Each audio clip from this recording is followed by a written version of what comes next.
to look out and see people. So welcome. Tonight is our regular session school committee meeting, Tuesday, November 2nd. Those attending tonight's meeting should be aware that the meeting is being audio and video recorded by APAC and ASRSD. Any audience members who wish to record any part of the meeting must inform the chair, who will announce the recording. This is to comply with the Mass Wiretap statute. The listing of matters are those reasonably anticipated by the chair, which may be discussed at the meeting. Not all items listed may in fact be discussed, and other items not listed may also be brought up for discussion to the extent permitted by law. So I'll call... Recording in progress. Thank you. I'll call our meeting to order at 6:36, and if we could all stand for the Pledge of Allegiance, please.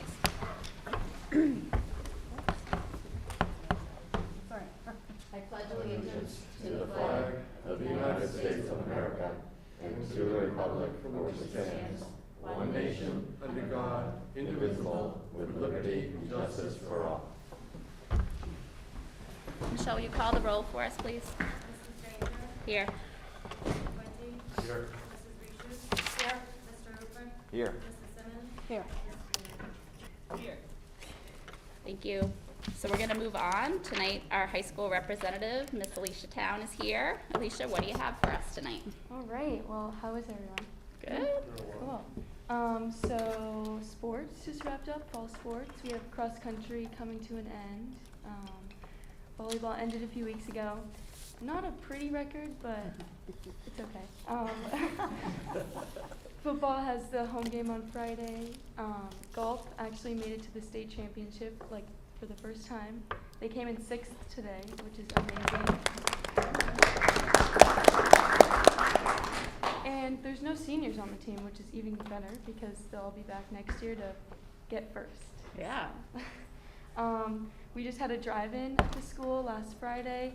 I went to go help set up, and I heard that we got about $1,000 for the senior class. The Fab Five did it and gave us the money, so that would be really nice. And we have a bonfire coming up on November 20th from the junior class. Donations are not recommended, but you know, it's a fundraiser, so the whole students and staff are welcome. So I think it'll be really fun. Oh, that must mean school committee too, right? Yeah. I'm just kidding. I mean, I don't see why not. We'll crash. Yeah, that's about it. Good. Everyone's getting ready for winter sports now. It's Yep. transitioning a little bit, although football still is happening, so it's not completely over, but Yep. Cross country, I think, has 2 more weeks too. 2 more meets. Yep. So we're still, but I think winter sports, the registration is open. So Yes. if anyone out there is participating, it's open. And you know what, your record doesn't matter. As long No. as you guys improved and had fun, that's all that matters. Does anyone have any questions for Alicia? Jim? Are you accepting donations of old unused furniture for your bonfire? Oh, I'm not sure. I'll take it up with the junior class. Stack that pretty high, you'll get the biggest bonfire we've seen in a long time, because everybody's basement have a couple pieces that nobody knows what to do with. That's a perfect use for it. I have tons of paper. I could have you burn some paper. Oh, yeah. About 20 pallets. Oh, wow, that's great, yeah. Those go up good. Those go up good. Is it at Mirror Lake? It's here, actually. It's Oh, I'm totally coming. yeah, it's in between the baseball and softball fields. So Can we the junior- scorch the fields? I'm just kidding. I'm joking. the junior Joking. class has plans for like how they're setting it up and stuff. So I'm really excited for that. Yeah, it'll be fun. Yeah. Something new and maybe a new tradition that we'll start here at Air Yeah. Shirley. You guys can say you did it first. Yeah. That's great. Anybody else besides Jim have any questions? Thanks, Alicia. No problem. Thanks Thank for you. coming. Okay, so we're going to move on to public participation. I'm going to open it up and remind everyone that there is a 3-minute limit for speaking. If anyone is watching us, if they could put their name in the chat, and I'll give it about 30 seconds or so. If you see anyone, if you could just let me know. Anyone here have anything for public participation?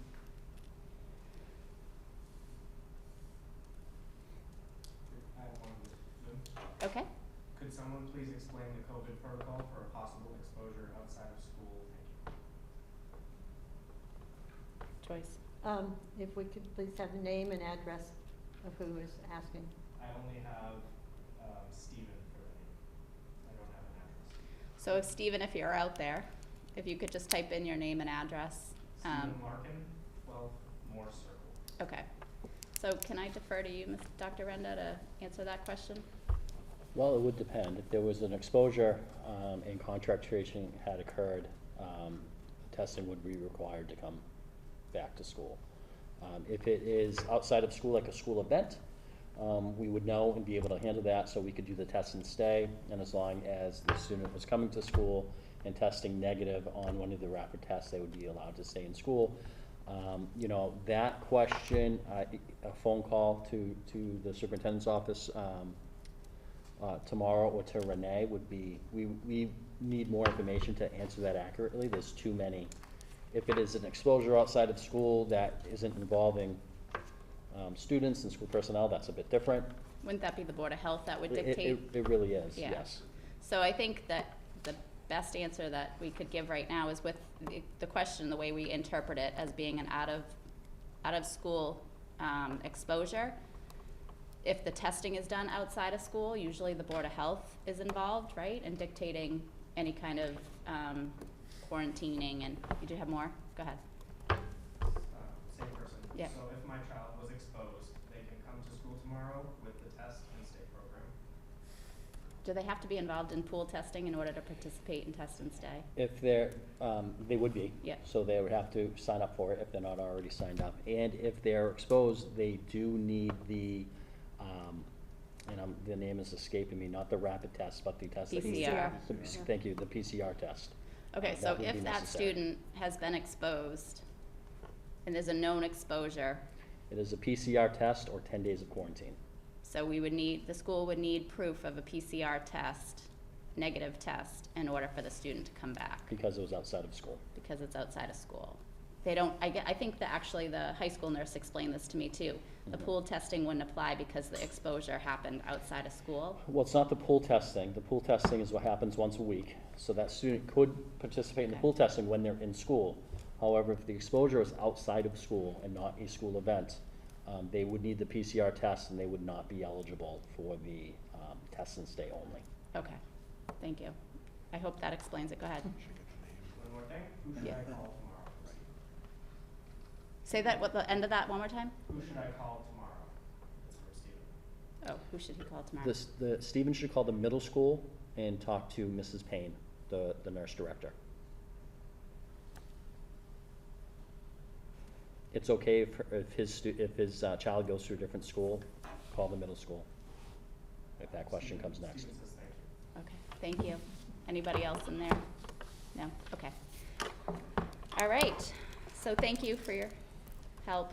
And we're gonna move on to tonight's consent agenda, which includes the October 20th, 2021 regular session minutes for release, and the warrant memo, which tonight includes accounts payable warrant 1062, dated October 15th, 2021, for $777,966.53, which is the biweekly AP warrant, and payroll warrant 9, dated October 22nd, 2021, for $769,514.25, which is the fiscal year 22 biweekly payroll.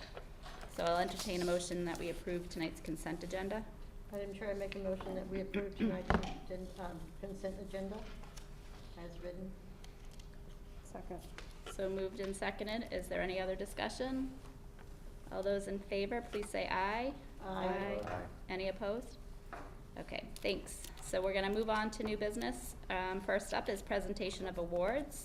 So Mr. Christie, we're gonna let you start with the MIAA Athlete of the Month. Perfect. Thank you. So I am thrilled to be able to stand up here tonight to present the MIAA Student Athlete of the Word for September to Ms. Ijeoma Ezekachukwu, who goes by IJ to her friends and family. To put this in perspective, there are over 300 schools in Massachusetts which participate in athletics. Out of those schools, I believe there are over 300,000 athletes in Massachusetts, again, that participate in athletics. There are 16 students per year that are chosen for this award. And in the words of the MIAA, they could not have chosen a more outstanding participant. IJ is not only a phenomenal athlete in school, where she's a 3-sport athlete running cross country and indoor and outdoor track. Her coaches rave about her leadership, both on the track and in the cross country courses. She's also a phenomenal student. Her teachers rave about her intelligence, her ability to bring out higher order thinking questions at all times, and even push their reasoning. So without further ado, I am absolutely thrilled to be able to present to IJ her MIAA Student Athlete of the Month Award.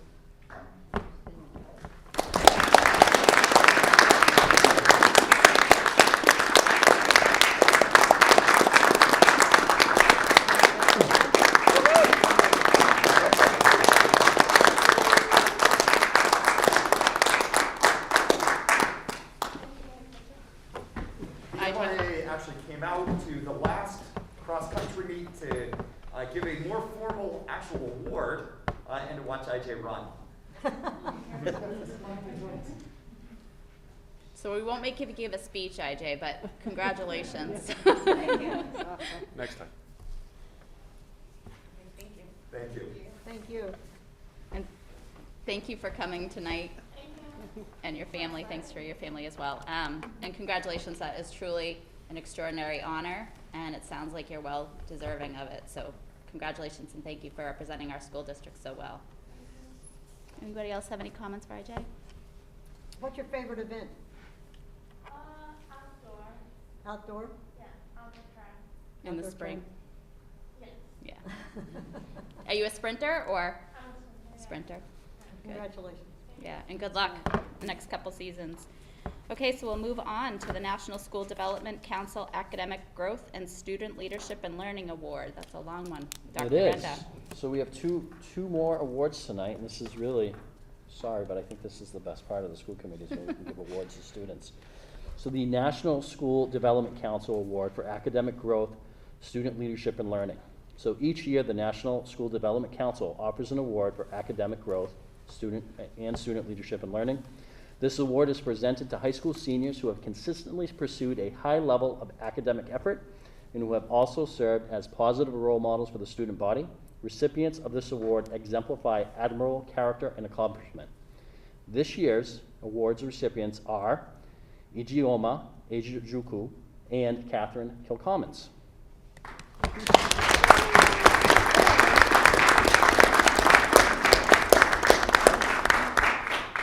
Stand up, ladies. Yeah, they're both here, so we're gonna have them stand and come up to, we'll let Well, you let's- finish, but. You're gonna be standing for a while. Please stand up now if you Stand up want. anyway, yeah, I'm we gonna give a need- brief bio. Some of this is gonna be repeated. It's good exercise. So IJ is a current senior at Air Shirley Regional High School, and most recent, as of last week and tonight, the recipient of the MIAA Student Athlete of the Month. She is a 3-sport athlete whose coaches and teachers praise her not only for leadership on the track and cross-country teams, but also her intelligence and deepness of thought in the classroom. IJ came to us last year during the pandemic, but wasted no time in making immediate impressions on her teachers and fellow students. Mr. Christie noted earlier in his remarks that IJ is a student that our younger students strive to emulate. We are so happy that IJ chose to attend Air Shirley Regional High School, and she has certainly left her mark. So congratulations again.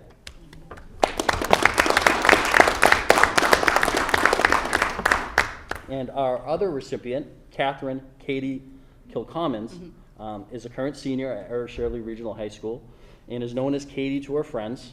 Katie, over the past 4 years at Air Shirley Regional High School, has been a leader in the classroom and on a number of student activities. As a student, one cannot find a teacher at the high school who does not rave about Katie's academic performance.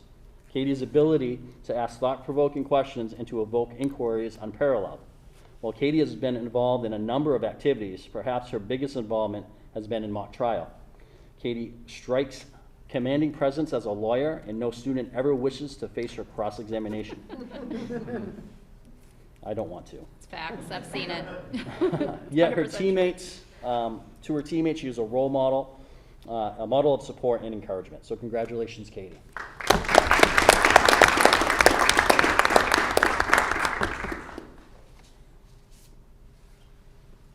Now you guys can Now come you up. gotta come up. Come on up.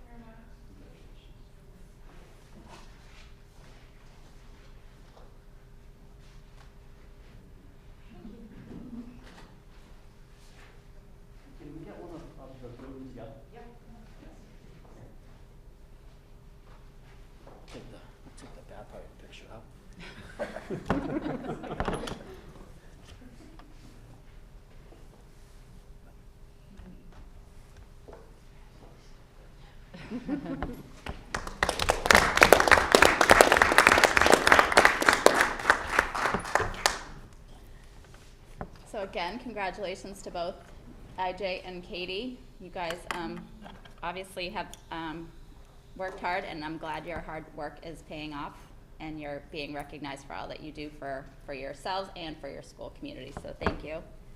Anybody else have anything they want to say, I Jim? think we can go home, Jim. Yeah. Katie, I'm wondering if there's any more drama in your future. You had quite a start to your drama program. I was wondering if the stage still has a call to you or not? Yeah, if drama club's happening this year, I'd be happy to do it.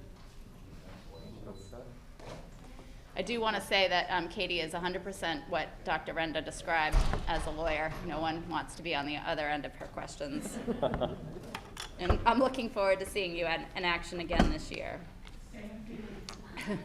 Thank you, IJ. Thank you. Thank you. Just wanted to give one back. All right, so we're going to move on. Thank you, Kill Commons family.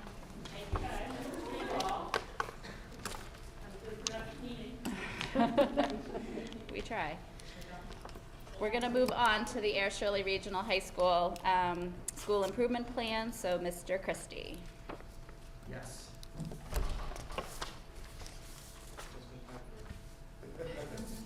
Thank you. Did you have to get permission to get into the school improvement plan? No, it was in the. I do. I think those are his goals. No, it's fine. They already, I mean, it's not. Everybody here Oh, already wait, has maybe this is it right here. This is it right here. Yeah. Yeah, Isn't I this don't- it? yeah. So I think there's two of them. If you go back. There's a Google There's this Doc one, and then there's that I think is the this same. one was with the Panthers on. Mr. Christie, Yes. before you start, I Yes. just want to commend, and I know you're going to speak to it in a couple minutes, but while we're waiting, your staff and yourselves, Dr. Meyer and you, for your NEASC visit. When the school committee met with the NEASC team, one of the things that they said, I'm going to get the goosebumps, but one of the things they said that really struck was that the relationships that staff build with the students was evident and strong. And I mean, I knew that anyway, but hearing it from an outside team was just so nice to hear. And I hope that you'll express to your staff how grateful we are for that and for all the hard work that they do. I think at high school level it may go a little bit unnoticed with the PTOs at the lower levels, but they are appreciated, and it was really nice to hear, so. Please. Thank you. Yeah, I'll come back to NEASC in a few minutes, but Yeah. their visit it turned out to go unbelievably well for us. And one of the things that they couldn't help raving about was our students and staff. And you're right, the relationships between the two. Yeah. They also remarked to us were evident, and really something that they loved seeing. They loved spending time with all students here at the school. I think that's always the favorite part of any visiting team. Yeah. Coming in. But they talked about how kind our students were, how helpful they were. So we had a few team members get lost in hallways. And our students would drop everything and make sure that they were able to get to wherever they needed to go. And then how genuine they were was kind of the one lasting impression was they weren't putting on a show for anyone. They were here, and they genuinely loved spending time with the visiting team members, and in turn the visiting team members loved spending time with them, just hearing their thoughts, hearing what they thought about the school and what they think about academics and where academics are going for them in their career. It really ended up being a wonderfully symbiotic relationship. Yeah. Well, it was definitely nice feedback that we got from them, so I just wanted to pass that along. Thank you. My battery is low, and Try this part over there. Go with us. We have it as well. That's okay. That's okay. Oh, there's none in there. Oh, is there? There's none in there. Wait, it's okay. usually we have you that. sure? I'll just watch, yeah. They have this work on it, so. Joe. I don't expect that it's gonna go on. So thank you. Dr. Meyer and I are each going to present certain aspects of our school improvement plan. For the past 2 years, we've really based a lot of our school improvement plan around the 2019 findings of the NEASC visiting team that came in. As I'll tell you in a few minutes, that the visit that they had here went extremely well, and they left here with no major recommendations for us at this point, other than for us to keep doing what we have in our plan to move forward. So that was a really wonderful finding from the team for our school and our community. So we've really looked at this year at redefining what we're doing in terms of 4 pillars. And we broke that down into district and school culture, teaching all students, educator effectiveness, and family and community partnerships. First one we're going to talk about is district and school culture. And what we're looking at doing is to work with the faculty and staff at Air Shirley Regional High School to implement restorative justice and SEL techniques into the culture of the high school. So we outlined for the committee and for the general public a series of steps we're looking to take to make restorative justice and social emotional learning a larger part of life here at the high school. I think it comes as no secret that the worldwide pandemic has had effects both on students and staff. This year we've seen an increase in the amount of discipline that we've had brought to us, and a significant increase in the amount of reports that we've gotten since the beginning of the year. So why restorative justice? For us, restorative justice is perspective taking. It allows students to hear from other students directly on the impact that their actions may have had. In many ways, it forces them to consider the impact of actions ahead of time, to reconsider everything that goes into whatever makeup involves a disciplinary situation. And so working with the staff to set norms within their rooms, to really construct circles within their rooms where hurts can be discussed openly and as a community, and ultimately where that can become an impactful part of our advisories as well. We're looking at making the full social emotional learning, aspects of social emotional learning, and aspects of restorative justice a large part of high school life.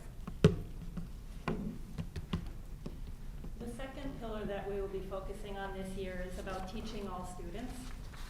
And what we're really looking at is working with our faculty to utilize the data that they accumulate as we move throughout the year, and monitoring all of that data and making that a norm of the high school teaching practices and our culture. So in doing so, the hope is that they'll begin creating more potential solutions in order to assist students. We had a really high failure rate last year, and we're trying to decrease that. So improving that would be working with all the data that they have a little bit more in detail than we have at this time. So what we had done to begin that work is to create a professional practice goal. And some of the teachers actually changed the professional practice goal into a student learning goal, which also worked very well. And so Spencer and I had met individually. We had met as a group with the entire faculty, and then as we worked with the people that were evaluating, we worked on more specifics in regard to the data gathering for each individual. So what we're hoping is to work with that and incorporate the DESE roadmap into that so that we are moving our students forward. We also are hoping, starting this month, to reintroduce the data teams. So prior to the pandemic, we had data teams here in the high school. We've had them across the district. And we had begun working on looking at the data, but then the pandemic hit and everything kind of went to a little handbasket elsewhere. So we're going to reincorporate that into our practices here at the high school so that all the teachers can see a report and see the data in one report and then analyze that and work from there. So the PLCs are one way that folks will be looking at the data. All of our teachers have PLCs incorporated into their schedule on a weekly basis. They meet twice a week typically for 20 to 30 minutes.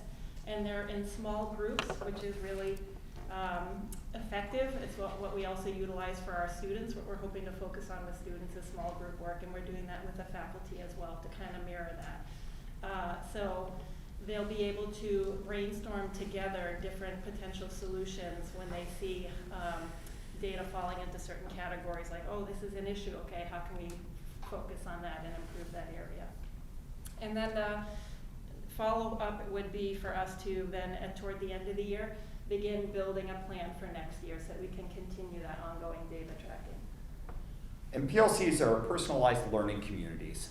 So it's grouping together teachers, and it may be by subject, it may be by grade level, it may be even interdisciplinary to allow them time to look at student work, to look at data, and to collaborate. Our third pillar is educator effectiveness. And what we're looking at doing is to continue developing our curriculum maps. So one of the things that we've had for a few years now is developing curriculum maps for every course and every subject at the high school. This work would now take our vision of the graduate, which we introduced publicly earlier this month, and really brought out four characteristics in our vision of the graduate. Those, what we'll be doing is creating individual rubrics to assess both student learning on those transferable skills as well as our teaching of those transferable skills. With those skills, we're going to have to embed them directly within our curriculum maps to ensure that they're being taught constantly, consistently across the board by all staff members. And so this will be a multi-year process. This has existed really since about 2019, and we anticipate with all courses this really reaching out to about March of 2024. So the final pillar has to do with family and community partnership, and what we're hoping to really focus on there is looking at increasing the daily student attendance rate from the current school year. We'd like to use data tracking to reduce the amount of students who are chronically absent and or truant, or tardy, sorry. So in doing so, as we progress through the work, we're going to start working with the curriculum leaders from each of the departments to come up with a credit recovery program for students who do have chronic absenteeism for whatever reason.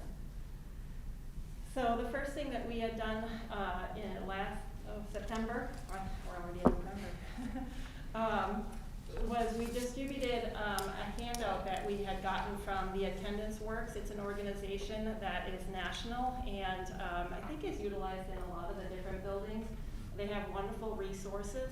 And so some of the resources that they have were family handouts, and so we had printed those up and mailed those home to different families that really talked about the importance of regular attendance and how it affects daily lives, not just academically, but social, emotionally, and many different factors. So that was done in September. That was followed up with an email and a Blackboard Connect that had been sent out to all families, reminding them of the attendance policies here in the high school. So what we had done was looked at the handbook, and we took that out specifically and put it into a document so that it would serve as a reminder to families of what the eventual consequences would be if this continues to be an issue for students. In addition, in that email, we had also talked about, the past year and a half that was so difficult and tumultuous for students. So we gave them the first month and a half here at the high school, kind of like, okay, we're going to let you acclimate to being back into the school routine and school life. It takes a little while, but you can't just jump right back into things, especially not with high schoolers. So we gave them until October 15th to kind of ease their way back into school, and so the policies are really beginning to be effective as of October 18th. We figured that was a fair amount of time to let everyone acclimate being back into the school building and school life. So from here on forth, we're going to be doing weekly Redeker checks on student attendance. That is in regard to tardies as well as absences. Attendance letters have been mailed home, so the front office staff goes into Redeker, pulls up the data, they print out the letters, we sign them and send them home. I have had several families already contact me for meetings, whether it's over the phone or Zoom or in person, that have been really helpful. And in those meetings, we talk about different ways to assist the families in getting the students back into school. Sometimes there are, like medical issues, and sometimes they're home issues, so there are different factors playing in as to why they might be tardy or why they might be absent.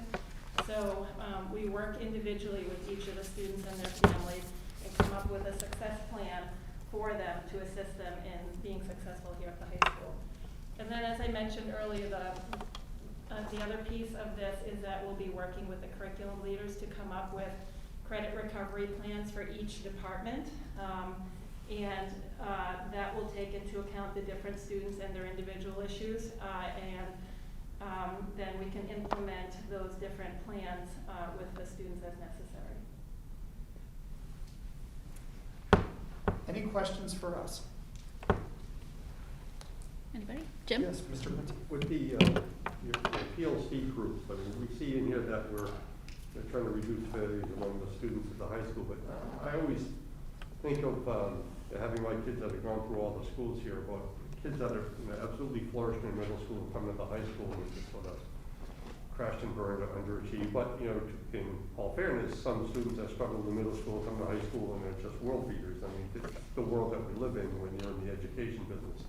I'm just wondering if this particular group will have a chance to get a look at students that pretty much have the ability and underachieve. I mean, that's something that doesn't always show up in data fields, and there can be a lot of reasons for that, and some of it, and I really like the idea of the groups, because those teachers, they know who they are, and they know who can do more, but you sit there, you're like, if you're just cruising along with your B's, and you're capable of doing A's and doing this, that, I'm wondering if this group or your team will have the ability to try to examine that aspect of it and see where that could lead us. Yes. So the short answer is yes. Let me give you an example from, say, a math classroom. Right now, every other week, our math students are working on IXL, which is a computer program that examines a number of strands within the math curriculum. So if students in integrated math 1, IM1, they'll be looking at a set number of strands over the year. The teachers can determine where students are finding success and where students are struggling. When students are struggling, that enables us to build small groups together of students to work on those specific skills. What we're targeting right now is within those small group instructions, seeing 90% or above success rates within those small groups to bring them up to proficiency within those skill levels. We are still going to have some students struggle even within those small groups, and at that point now we're moving to a larger, more intimate level of detail with those students where we can create individualized success plans to help them to achieve. Will this help us to target students that are underachieving? Absolutely, because we'll be able to use the data to track where they're finding success and where they're finding a lack of success. It also enables us to both work with them individually and in smaller groups to bring them along. Great. Yes, Ms. So Richards. who's identifying those? The teachers are identifying, or are you identifying it from the data walls? Correct. Or both? Yes and yes. So some of it we can identify.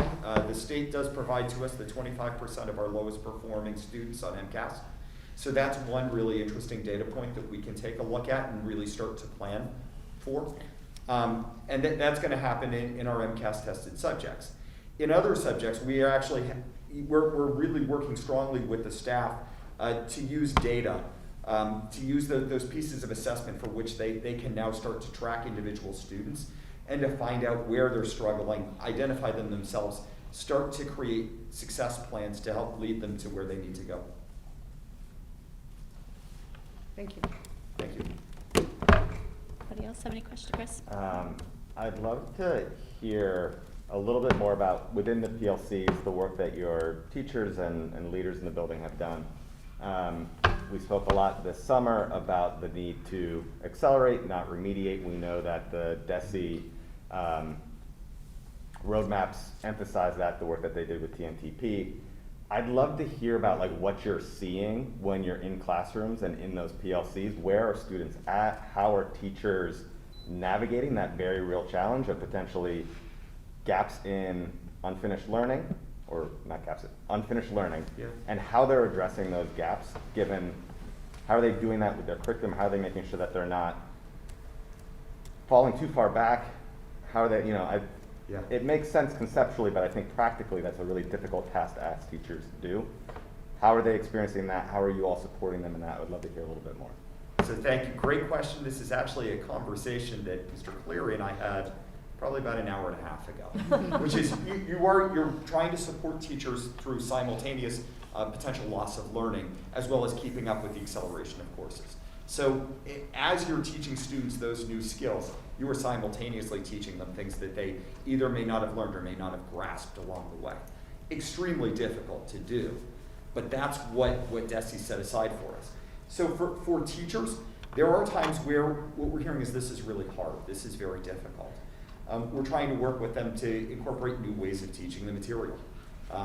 It's the million-dollar question. How do you both accommodate increasing student skill in an area where they may not have the foundation, as well as advancing them along?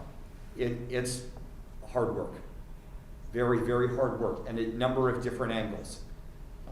Persistence becomes a key to this whole DESE acceleration roadmap and continuing to help our students find success.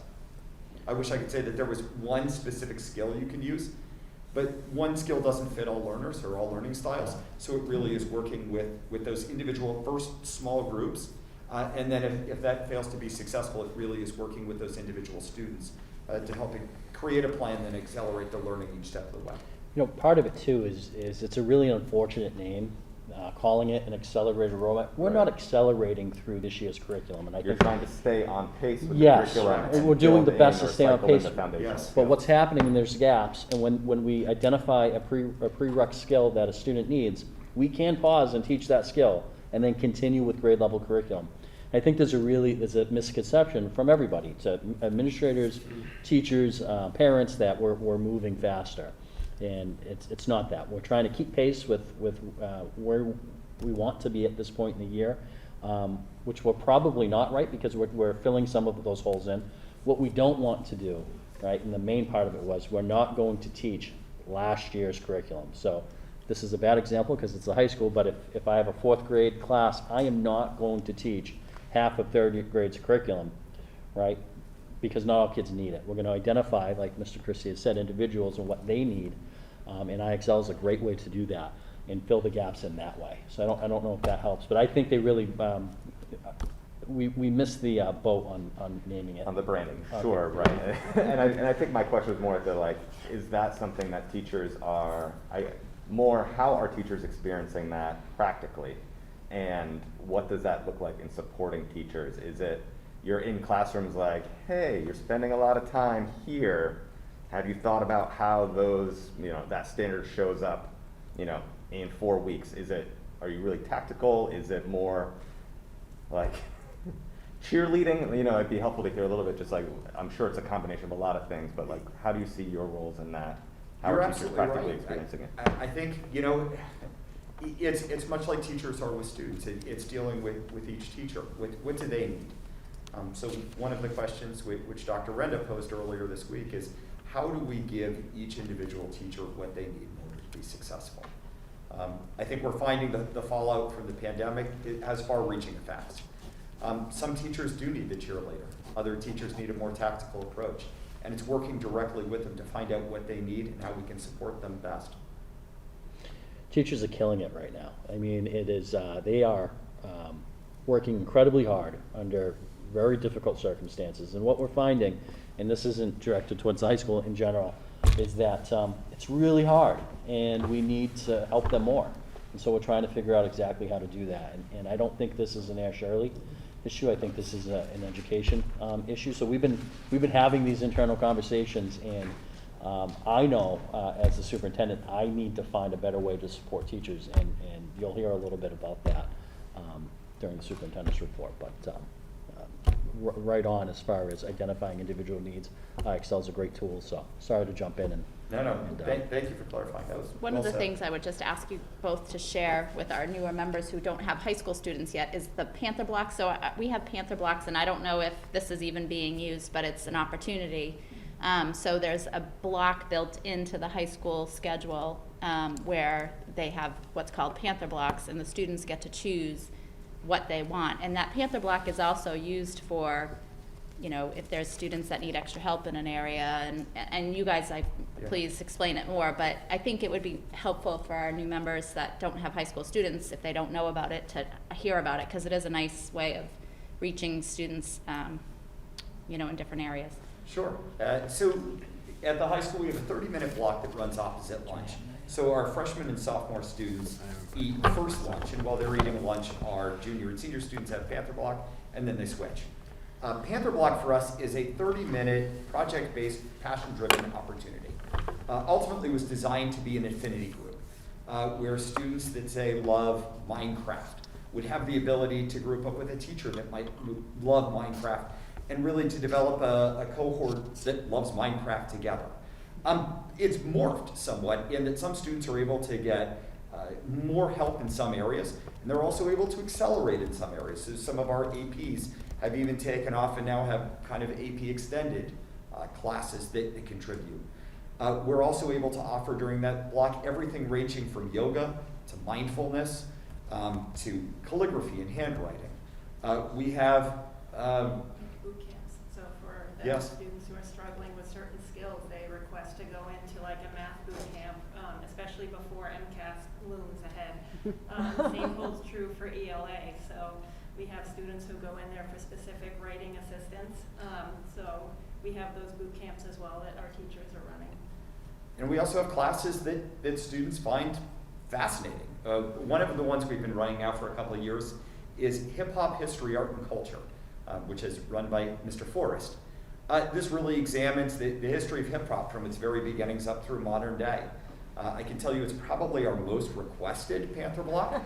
Students walk out of it having a full scope of a history of a subject I don't think we cover terribly well in school, but perhaps should look at more. I just bring that up Yeah, as a way that maybe moving forward, it is a chunk of time that students can be, you know, if students are identified, it can be time that can be used for certain skills that maybe Yeah. there has been some. It has been, it will continue to be. Yeah, it's a really cool, you know, I think for the kids, just they get to pick it, and you know, and if they Yeah. really are feeling like they need help in a certain area, there are those academic offerings as well. So, thank you. I had a quick question, Yes. follow-up question on that. We all know, especially for high school kids, that their sort of development of student skills was completely interrupted. Are you finding that Panther Block is being used more for that sort of support around the development of the skills? Because you need the skills as the foundation to support the curriculum.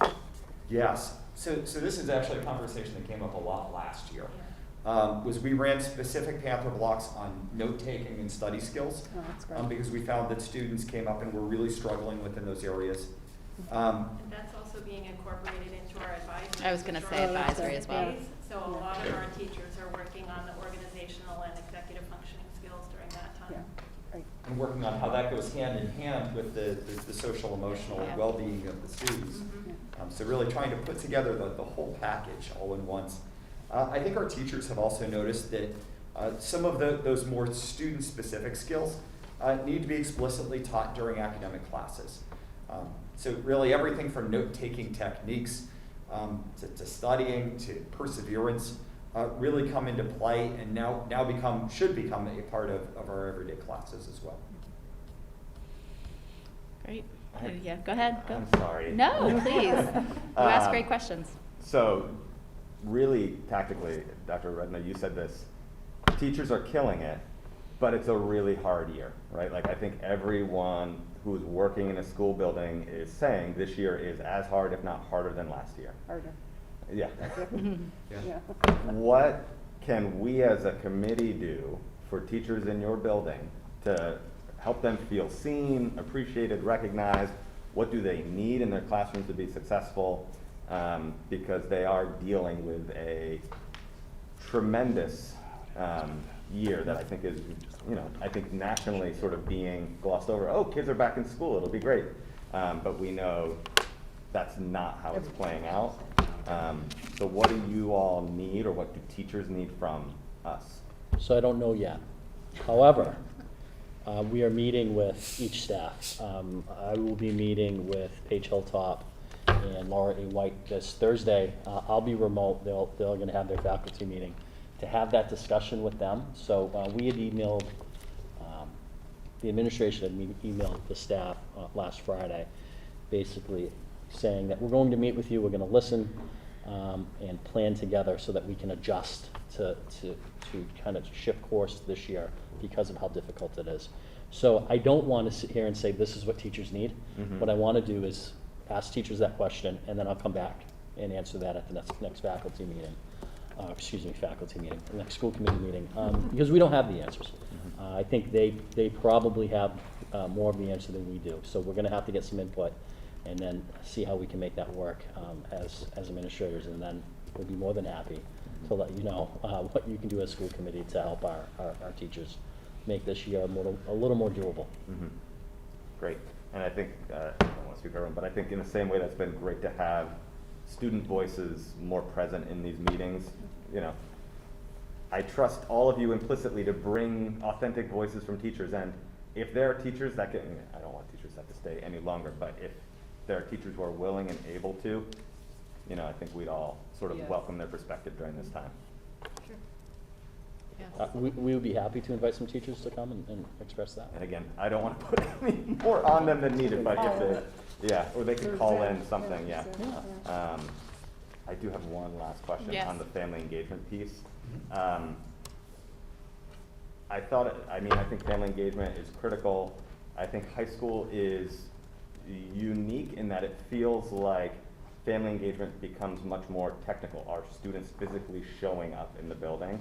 Whereas elementary, even middle school, it is much more how can families play a role as sort of first educator, and what are they doing in the home to reinforce learning?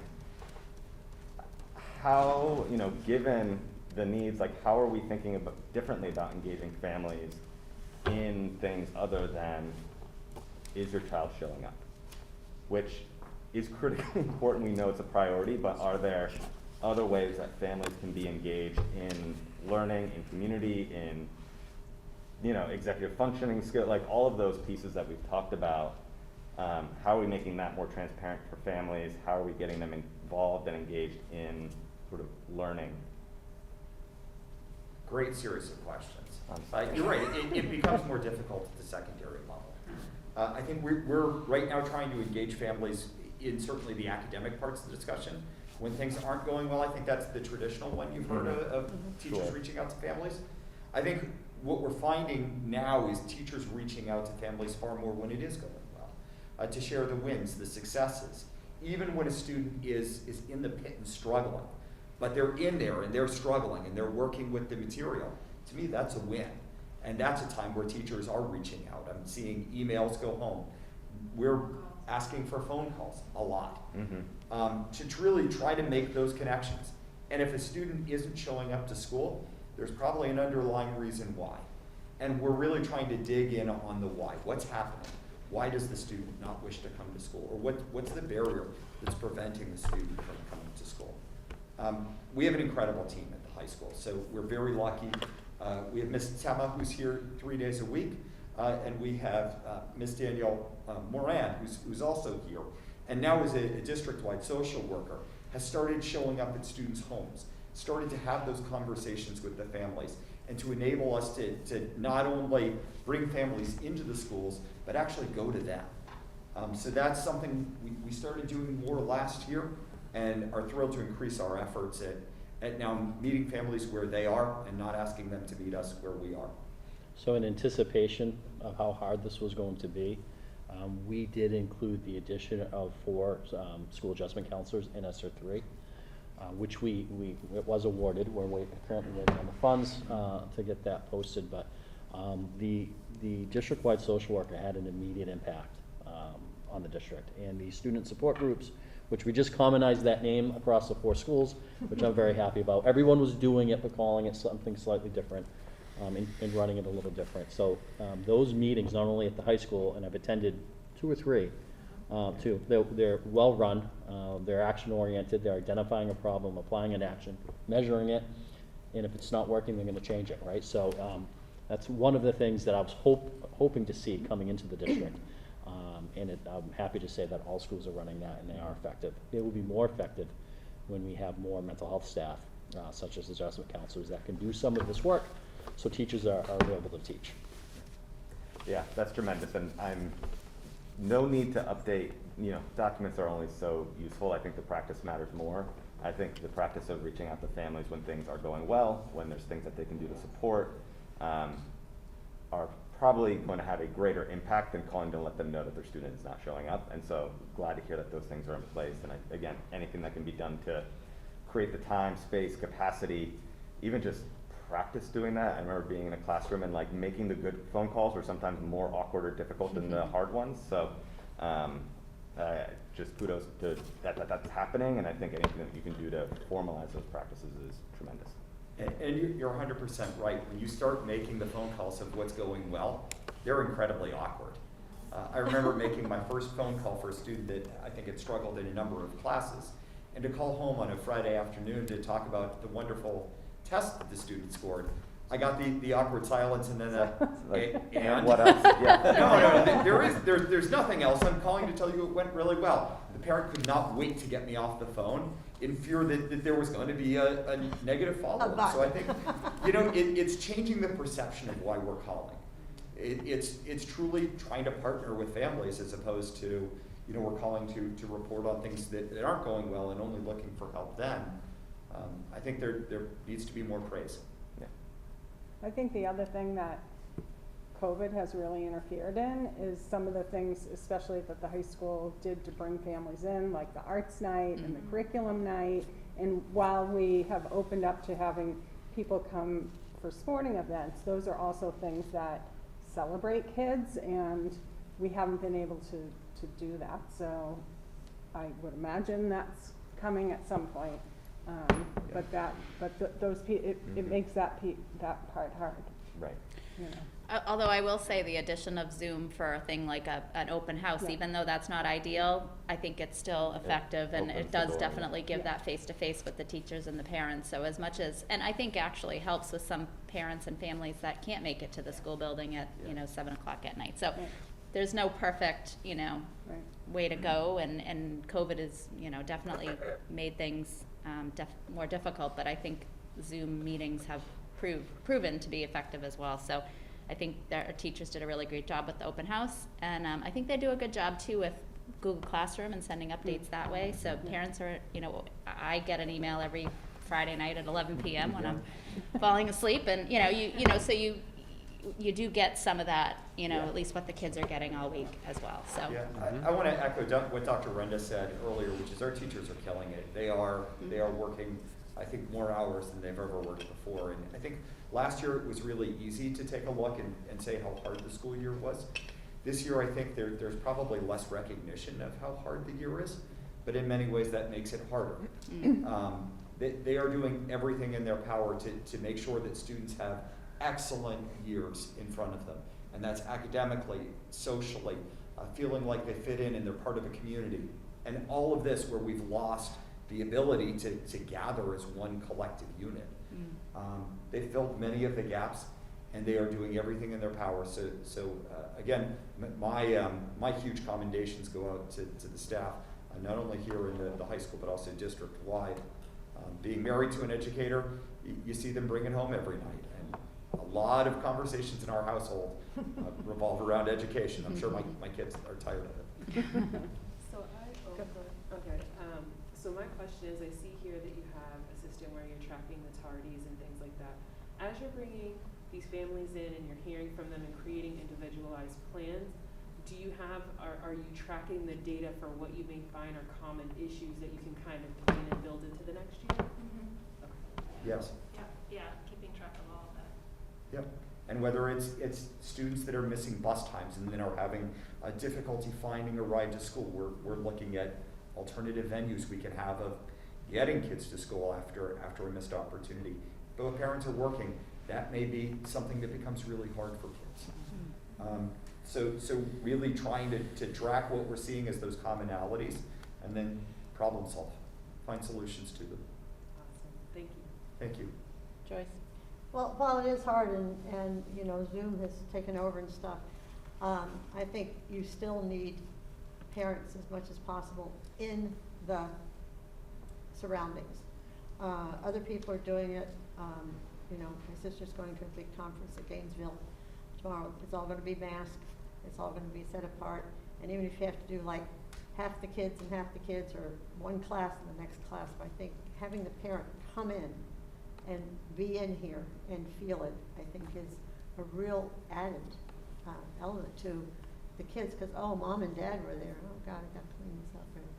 Which locker is yours? I'm not opening it. And you can't make up for that. There's nothing that you can make up for that. Agreed, and So it's not, I didn't say it was easy. Yeah, no, we've Just started about it. already looking at ways where we can have something like a winter concert.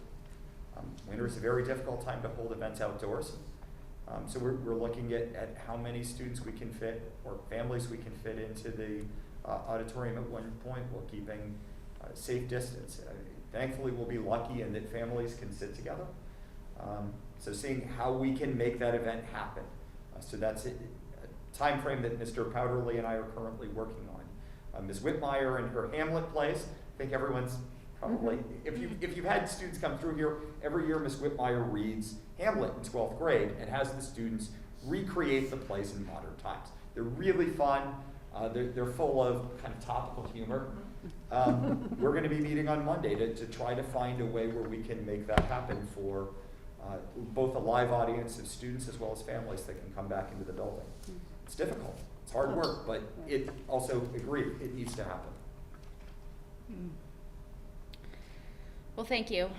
Thank you. You guys are doing a great job, and again, please give our thanks to the staff. Will do. All right, so we're gonna move on to our middle school improvement plan. Mr. Orlick, please. I never, and our assistant principal.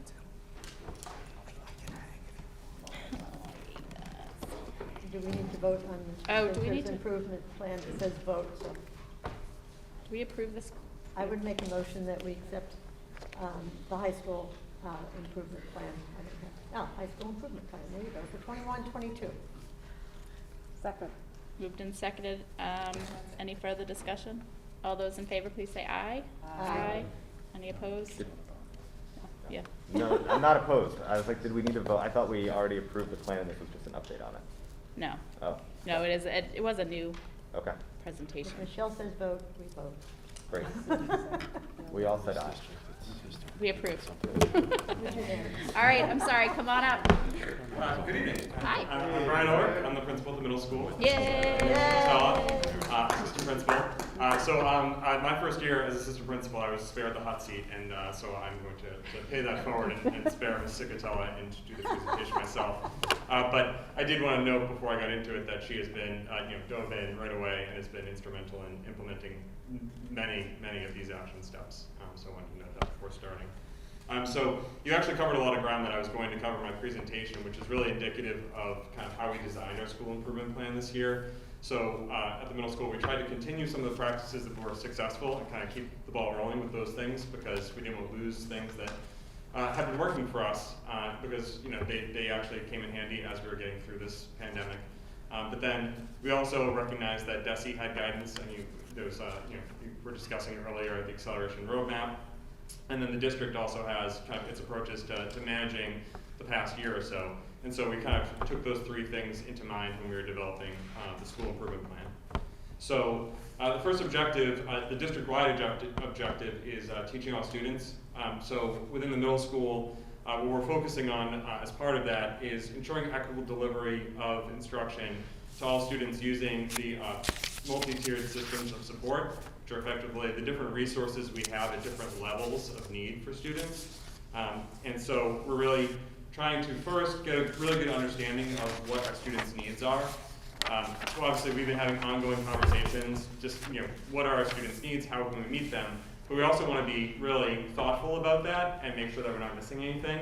So one of the things we're doing this year is doing a self-assessment and really looking at all the different levels of support and different resources that we're bringing in, and making sure that they match up with what our students' needs are. And then from there, really developing guidance and resources for our staff so they know how to access those resources and use them to their full effectiveness. And then finally, one of the things that's kind of a part of that is ongoing. We've had DCAP. We have a DCAP, which is different accommodations, different steps you can take to support students, and we have the staff process. Those are things that were already in place and we've been doing for years and years, but have more relevance given the circumstances. There's more of a need for it, and so we want to make sure that those are working to their fullest potential. I had mentioned additional resources.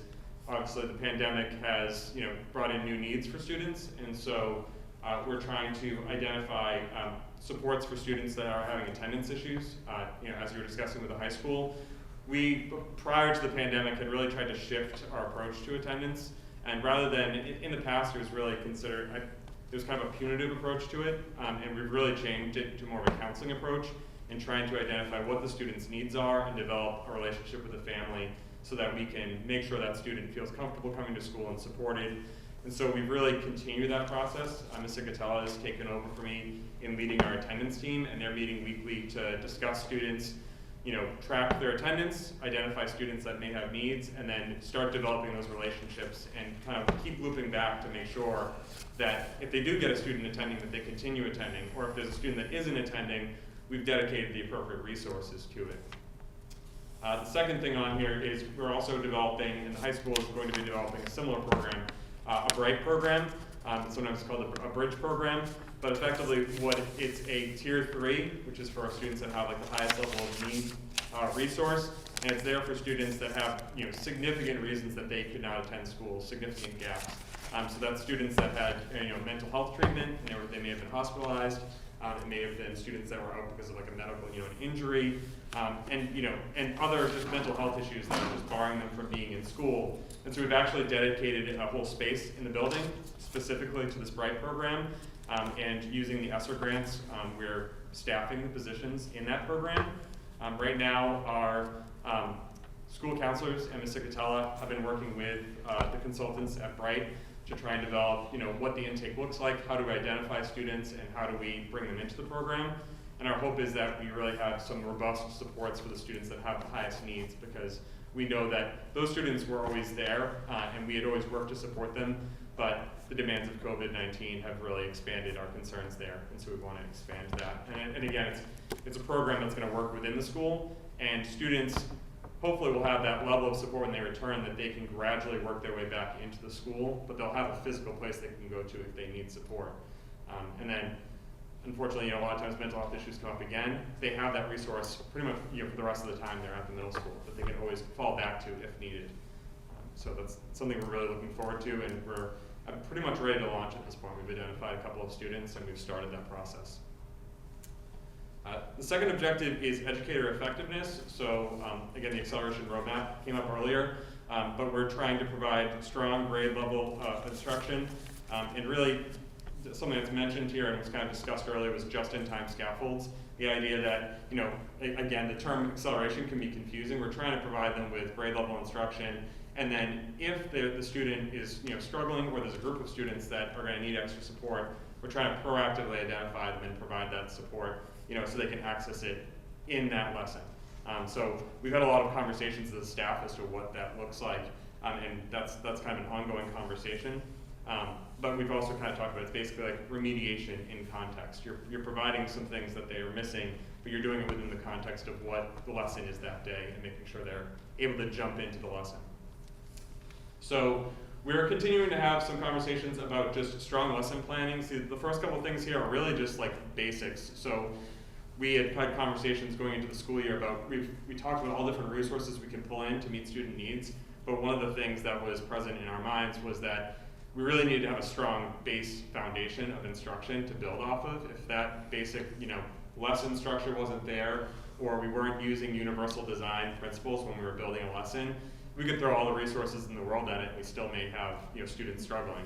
And so we've been talking as a staff about what does an effective lesson plan look like, and really making sure that we've got that strong base to work from, and make sure that we're really thinking about all student needs when we're planning our lessons. So we started with that, and that's been the start of our conversation. And then from there, staff are doing a couple things, again, very similar to the high school, We are continuing to use benchmark assessments. We're trying to make the most, try not to overwhelm students with assessments. We don't want to over-assess them, but really be strategic as a school about when we do it, really being dedicated to making the most of that assessment. So, for example, we've brought in iReady, which is a new benchmark assessment for reading and for math. And this year, in previous years, we had allowed teachers to kind of do it themselves. And this year, we really decided we want to make this a priority. And so as a school, we stopped everything for a couple periods and dedicated the time to that. And we've actually found students were a lot more focused as a result of us all like dropping everything and working on it. And it wound up dedicating that time and everybody dropping everything actually wound up being more efficient because we weren't kind of scrambling around and chasing after individual students. So we've found ways to make those benchmarks and how we're giving them more effective. And then we're also working to make the most of the data that we get from those results. So our teachers are set up in a couple of teams. We have them talking consistently as grade level teams, so they talk cross curriculum, and that's more of like a holistic approach to students because they're talking about a variety of different subjects. And that's when you hear a lot of like social emotional issues come up. But then we're also talking a lot as vertical teams about what we're seeing in our students' performances, like what knowledge and skill gaps do they have, or what areas are they strong in that we can push them in. So we're having those conversations and trying to make the most of the data. And then from that data, what we're doing is one of the biggest undertakings this year is we're using the data to try and drive instruction by creating small groups. So teachers are looking at the data, identifying a need, and if they find that there's a group of students that have like a common need, they're trying to proactively group them and then pull those students aside for like almost like a mini lesson within the classroom to try and push them forward. Because we're realizing that we have enough students that are going to have those gaps and have, you know, obstacles that really it warrants pulling a small group and having that conversation all at once. It's a lot more efficient than them jumping around to different students throughout the lesson. So our teachers are trying that, and I think it was mentioned earlier, but like practically what that looks like is kind of a question that we're kind of experimenting with, honestly. So in our meeting on Thursday, our faculty meeting, we're going to be meeting and kind of reflecting on, okay, what does that look like in your class and how has it worked? We've had previous conversations about that, about like what we're going to try as far as different subject areas. But the next step is really to say, okay, how did that go and how can we improve its effectiveness? So pretty much the entire staff has a common goal as far as their ed eval, and that's working on this targeted small group instruction based on data. So we're experimenting with this practice and we're hoping that it gives us a lot of bang for our buck as far as instruction goes. The third objective is social emotional learning. So social emotional needs are a huge factor coming out of the pandemic. So this is a continuation of previous goals and objectives. We have adopted second step curriculum for our advisory. We had always had advisory, and it was usually designed by the grade level teams. And one thing that we found was really that those grade level teams was great in that they were tailored to the team of students that they had, the group of students they had, but we were finding that we weren't covering all of the different topics or issues a middle school student might encounter. And what's great about this second step curriculum is it really lays out different needs that middle school students might have. And Ms. Cicatella, along with the counselors, really mapped out over the course of grades 6 through 8, what issues may a student encounter, and then we're proactively having those conversations. And that way, for the most part, hopefully students have that conversation and it meets a need. And then the students that do face an issue that they don't know how to navigate, we have a base to work off of that they already have some kind of like context that we can talk to them and be more effective when we provide like an intervention or an additional support. We're also continuing our DEI group. So we have a DEI team that's working with adults essentially. So parents and community members and faculty are having conversations about, this year we're really focused on just ways to celebrate diversity and provide recognition to different groups within the school. And then we also have a club that is working on the student side of it. And they are having, one, it's a group that can have conversations about topics that students are concerned about, and then also it's an opportunity to kind of celebrate and recognize diversity within the school. And hopefully those two things will interact with one another at times so that they can inform one another's direction. Another action that we had taken in previous years that we've kind of continued to develop is the use of Naviance and MyCap, which are curriculum and instruction that are designed to connect students' subject matter knowledge and like what they're doing in their classes to career paths, which middle school, it seems like, that's a far way away. But really the idea is to try to like introduce those concepts of like goal setting and ways of applying what they're learning so that they can ramp up, and that way when they get to the high school or they're thinking about going on to high school, they have a better idea of where they want to go, and so they can make the most of their high school years coming out of middle school. So really trying to ramp them up.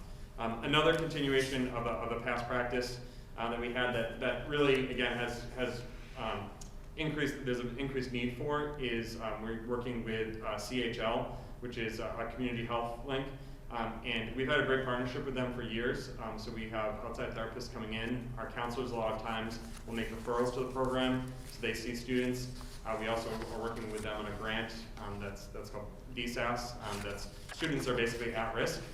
So we're continuing those programs and finding, so we have a variety now, really a whole bunch of different programs that are all addressing these social emotional needs and partnerships that really allow students to have access to things that they may struggle to. A lot of times, unfortunately, those students that are struggling aren't going to have the time outside of school, and having it inside of school just makes it that much easier for them to access and use.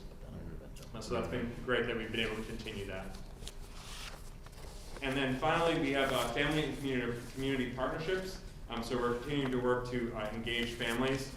As was mentioned earlier, it's an interesting environment to try and engage families. It's definitely a unique challenge.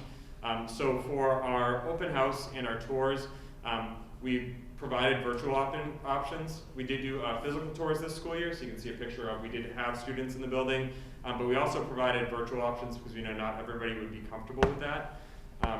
Same thing for parent-teacher. We offered both virtual and in-person. So far it's been successful. I'd say the biggest success of it has been it's provided access to all families. Really, I think we're missing the days that we could get together and feel like a community more, and I hope to get back to that at some point. But for now, providing these kind of hybrid options for families seems to be the best way of them accessing things. And we're really seeing a pretty even split of people who are hungry to come back into the building and have face-to-face engagement, and then also families that would prefer to remain remote, either because they're the health concern or because of just a matter of convenience. So I think we're learning at this point, which meets the family's needs, and I think we're going to continue to explore what families will want to do moving forward, even as we come out of the pandemic, because I think the remote option is something that some families really enjoy and want to see continue. Monthly newsletter is something that we started a few years ago that I'm trying to keep on the list so that I make it a priority, so that we keep that communication going. Same thing with Panther postcards. That's something we've been doing. It's basically a way of recognizing students, so teachers can write out a Panther postcard. It's a quick process for them. But we actually added, and this is one thing we're building on, because that's been so successful, parents really appreciate the positive feedback. Teachers find it a really easy way to just send out notices and send out positive feedback. We wanted to build on that success, and so now we're also using that as a way of tracking positive student behavior and then rewarding positive behavior. So as part of that, we're recognizing individual students and doing grabs and prizes based on the postcards, and we're also recognizing teachers that are providing that positive feedback, and they're also getting some kind of prizes and rewards and things. Again, trying to build a positive culture, and sometimes you really have to make a concerted effort to recognize the positive things rather than focusing on things that aren't working. And then finally, we're working to engage with the ASPTO. I think it was mentioned earlier as well that secondary years are difficult years as far as family recognizing what role should I have, especially middle school. They're basically giving the parents the stiff arm at that point. So we're trying to find ways that we can partner with the ASPTO and give parents an opportunity to have a role within the building. And also one of the priorities I communicated to them was I would really like to provide families with a sense of transparency and a window into what's happening in middle school. Because again, it's developmentally appropriate, but middle school students don't really give you the most as far as what's going on at school and what's going on in their lives. So we're partnering on trying to find ways to give them that insight and give them some kind of role to have in their child's lives. And it's a tricky thing to navigate when they're in middle school. And that is it. Do you have any questions? Someone's got a gym. I knew you would have something. It seems like a small thing, but both your presentation Spencer's presentation, the mix and layout of pictures and highlights in particular areas help the speaking points, and for a lot, I mean, it's a long day for a lot of us when we get to this point, and it sometimes can turn into sleep by spreadsheet, you know, it gets out there, as familiar you are, it's kind of stuff to look at, but I think visually and presentation-wise, both of these are the best presented improvement plans that I think I've seen since I've been there, so you both would be commended just from the layout standpoint. I appreciate it. Thank you very much. And I should note it's been fantastic working with Spencer on things. I feel like we've got a great relationship going as far as coordination between the high school and middle school. So I'm looking forward to continuing that relationship. That's actually one of the things we love to see is that relationship between the middle school and the high school, to have our students from the middle school feel comfortable and feel safe coming up to the high school and fostering that relationship. And I think we do that really well with sports. But I think that there's probably other, in robotics and things like that, there's probably other opportunities that we can do that, and I appreciate you working together to do that. Anyone else have questions? I mean, I would love to hear a little bit more, and anyone can answer. Cohesion at a system level down to school buildings is hard. Why we have great superintendents.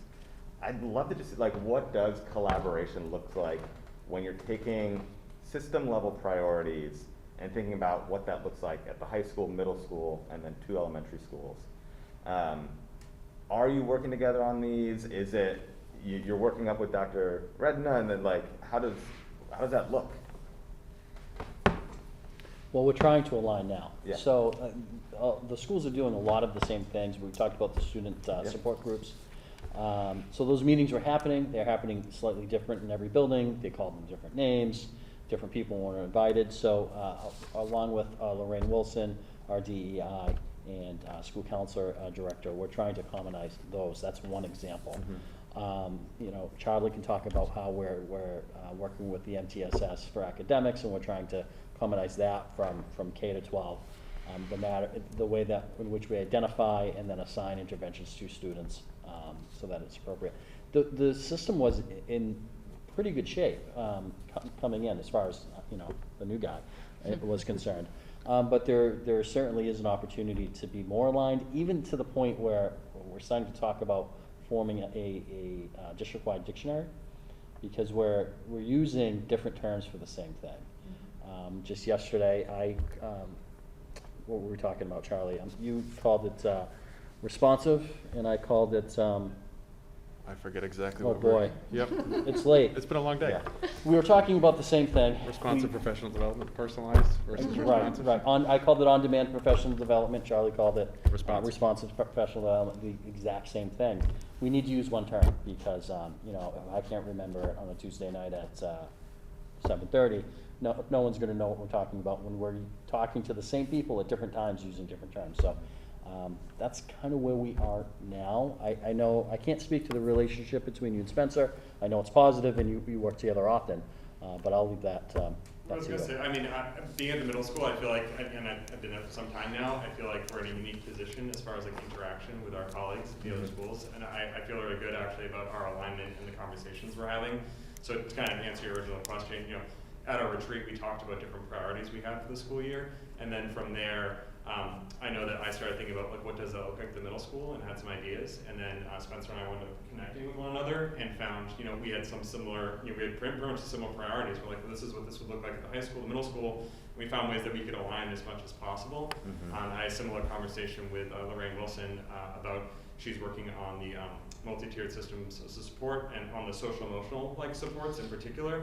And she had some things she had gotten rolling, and I said, that would work really well with the things that I'm working on, and I touched base with her and we connected. So I feel like as a district, we're having great conversations that are kind of setting the stage for leaders within different buildings or different areas to have conversations and build connections. Mm-hmm. Just to piggyback on the multi-tiered system of social emotional support, right? That's a long name. You gotta figure out how to make that. One of the reasons to commonize it and to do really an inventory of what we're doing is because different schools have different supports that they can offer students. So if there's a student in the middle school who could really benefit from a support that might happen at Page Hilltop, there really wasn't a way to know that we offered that in the district before. Someone might know. You know, there could be a more knowing of it from central office. Mary Beth Hamill would probably know, or Tara would know, or Charlie, and if they had the right conversation with the right person, that student might be able to get that support.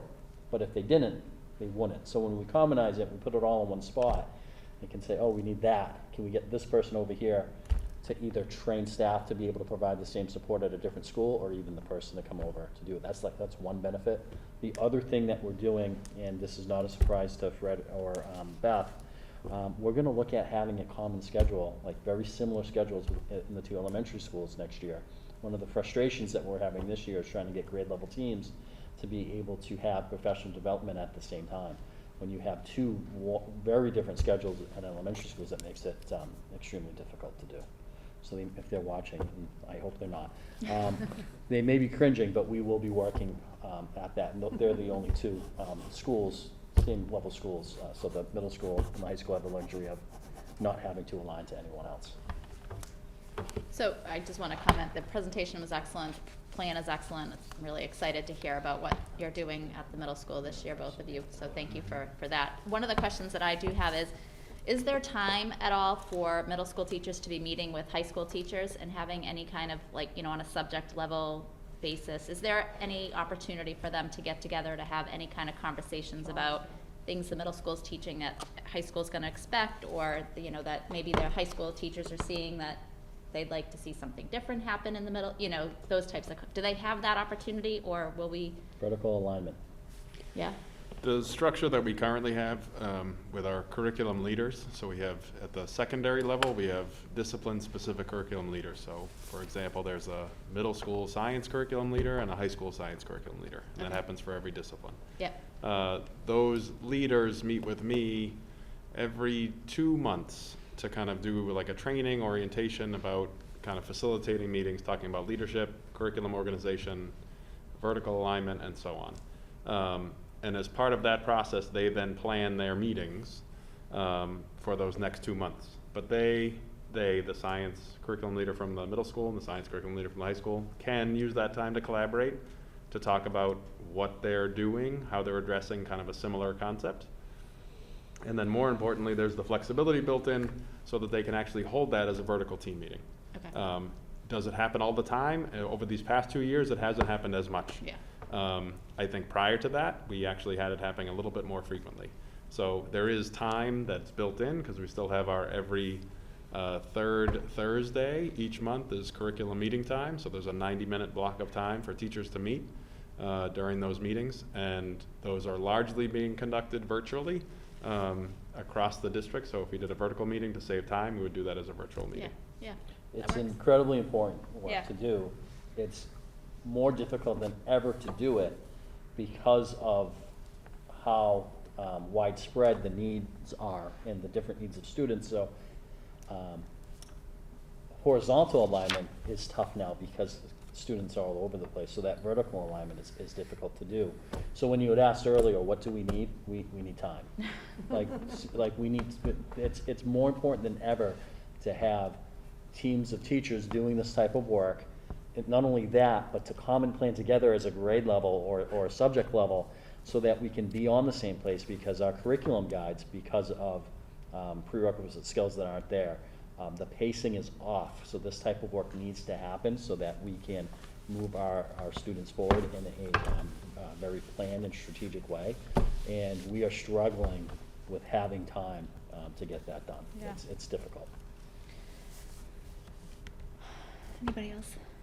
Mr. Ehrlich, I'd just like to say that when we heard of your ascent to the position, all of the school committee members did their own private little school committee dance. We're very happy to see you in that position. And it brought to mind you were talking about paying it forward, a conversation I had with Roberta Akey, who I have an ongoing love affair with her and the work that she did there. And I asked her how the new kid was doing. And she was so excited. She said, he actually does stuff without asking. She was very, way beyond that. So and she was raving. So what seems to be the problem so far, though? I mean, because everybody's got a learning curve. And I said, he very politely and slowly tries to correct me, and I just say, would you just spit it out? So I hope in paying it forward that you will allow the same amount of rope for your second in charge that you received from the safety, and I'm sure we're very happy that your team is now in charge of the middle school. Thank you, Mr. Finn. I can say I think I've been just as fortunate as far as my assistant principal. Chris. One, you knew it was coming. Correct. This is it, your last, no, just This kidding. is my last question. So we've been I've been talking too much about the, students who had interrupted learning last year. Coming into this year, there's gaps to fill, and teachers wanting to keep on pace.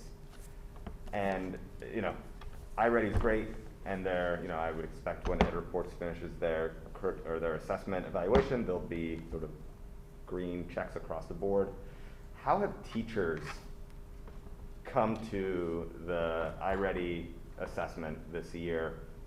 If I understood correctly, it was new this year, and I'm sure it's much more efficient than them building their own formatives, but what are their mindsets when they're looking at data? Is it feeling like, oh, these kids, everything's red on this report, what do I do? Where do I start?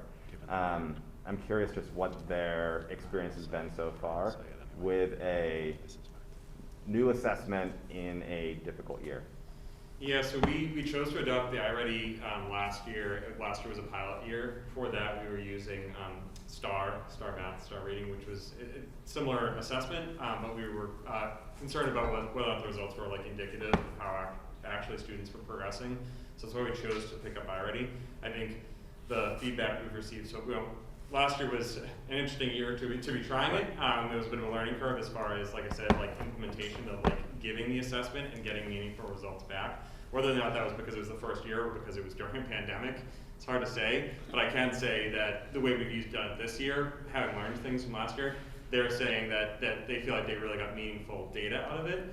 I think one of the downsides of that is they recognize, there's some students that have some really significant needs, and I think we're kind of wrapping our heads around how best to meet those needs. How do you prioritize when everything's a priority? And there's kind of a mix of different, we're, like I said, having conversations as a staff about how do we meet those needs of those students within the regular classroom and with their instruction. I'm thinking of, reading in particular was an area that our ELA, was concerned about. Math in general, they recognize the areas that students have needs, but they seem like they have a pretty clear idea of where they want to go from there.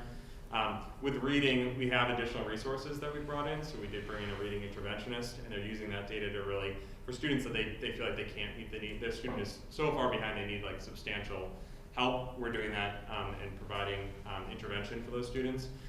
But we're having ongoing conversations otherwise about what strategies can we use within the classroom to meet those students' needs. And we've had some really great conversations about reading in particular, about how to get students to engage in reading. There's really no way to improve in reading without reading. You have to do it, and so finding strategies that will get students to engage in that in meaningful ways. And part of that is meeting them at where they are for reading, but then we also don't want to, fall back to prior grade levels. So we're trying to strike that balance of pushing them without, pushing them to the point that they're not able to do it. They can't access it, right? Yeah. All right, I think unless anyone else has any questions, I do want to thank all of you, our administrators, for being here tonight. I know this was a very long day, and I know we kept you a long time, but honestly, having these conversations with you and being able to ask questions and hear about what's going on in your buildings is really important to all of us. I mean, we don't get that opportunity all that often, so when we get you here, we're going to keep you here. We do appreciate your time, and Could I yeah, interrupt of course. you? Before you give them the okay to go, we have some not results, but kind of a summary of the NEAS visit, and it's really good news, and I think Mr. Christie should really. Of course, but can we vote on the absolutely. middle school improvement plan? I would make a motion that we accept the middle school improvement plan as presented by the principal and vice principal tonight. Second. Moved and seconded. All those in favor, please say aye. Aye. So thank you again. Really appreciate your time. NEASC update. So Monday, October 25th to Wednesday, October 27th. we hosted a team of 6 NEASC visiting team members, all of whom are educators working in the New England area, to the high school to visit classrooms, meet with staff, students, and the school committee, as well as to verify an updated report which was sent to them in early October. The visit is the final step of a roughly 3-year process that we had set up to work towards reaccreditation of the high school. I have nothing but positives to report from the visit. The team that came to the high school were professional, positive, and invested in the process. They provided the team chair, Mr. Michael Rubin, who's principal of Uxbridge High School, with feedback that will continue to help us grow. 2 years ago at our collaborative conference, the team rated us as meeting 3 of the 6 foundational elements of NEASC. Following the visit, we now meet all 6 foundational elements. At the same visit, we were given 4 priorities of areas of growth.